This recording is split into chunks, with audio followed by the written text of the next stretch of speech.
Morning everyone. सूक्ष्म जीवों से संबंधित ये पार्ट 2 वीडियो है। इससे पहले पार्ट 1 वीडियो बन चुका है। अगर आप उसको नहीं देखे हैं तो अवश्य देख लीजिए। दूसरा सूक्ष्म जीव है प्रोटोजोआ। इससे पहले हम लोग जीवाणु के बारे में जान चुके हैं, बैक्टीरिया के बारे में। तो बिना देर किए हम शुरू करते हैं आज का वीडियो।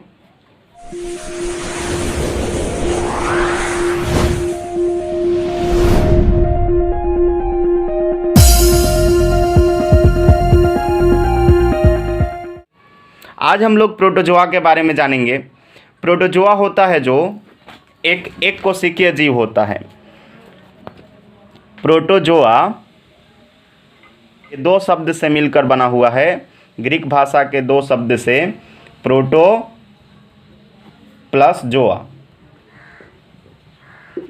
प्रोटो मीन्स होता है प्रथम और जोआ मीन्स जीव।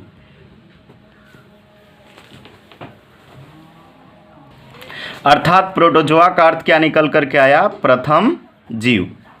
तो प्रथम जीव को प्रोटोजोआ कहा जाता है। अब ये प्रोटोजोआ जो होते हैं ये पृथ्वी पर उत्पन्न होने वाले प्रथम जीव हैं। और ये कहाँ कहाँ पर पाए जाते हैं? तो ये मिट्टी में मिल सकते हैं, पानी में मिल सकते हैं, खनिज जल में मिल सकते हैं। ये इतने जगहों पर पाए जाते हैं, मिट्टी में, पानी में या खनिज जल में। अब प्रोटोजोआ के कुछ उदाहरण आप देख लीजिए। तो प्रोटोजोआ जो होते हैं इनका उदाहरण है अमीबा, एक प्रोटोजोआ है, पैरामीशियम, यूग्लिना। ये तीनों प्रोटोजोआ के उदाहरण हैं। आप देख सकते हैं यहाँ पर अमीबा का चित्र दिखाया जा रहा है जो एक अनिश्चित आकार का जीव होता है। ऐसे ही ये दूसरा पैरामीशियम का चित्र दिखाया जा रहा है। यूग्लिना भी एक प्रकार का प्रोटोजोआ ही होता है। अब कुछ प्रोटोजोआ जो होते हैं सजीव जीवों में भी पाए जाते हैं। जैसे मलेरिया व कालाजार आदि बीमारियों के जो प्रोटोजोआ होते हैं वो शरीर में पाए जाते हैं और ये रोग उत्पन्न करते हैं, जैसे मलेरिया और कालाजार।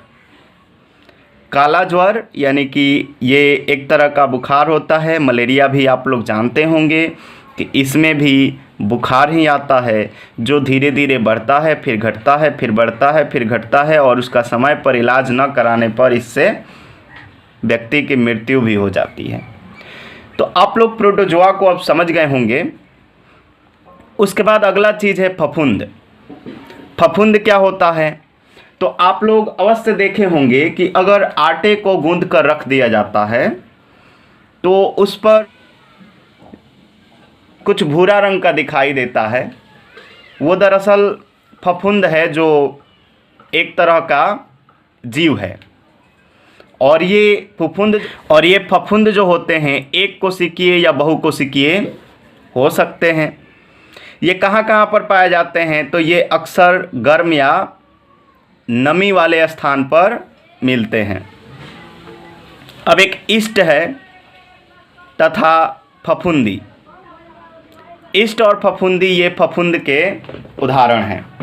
ईस्ट का प्रयोग जो होता है पावरोटी बनाने में होता है, तो ये हमारे लिए लाभदायक होता है। ईस्ट जो होता है इसका प्रयोग पावरोटी बनाने में किया जाता है। इसी के कारण पावरोटी जो होता है वो फूल जाता है।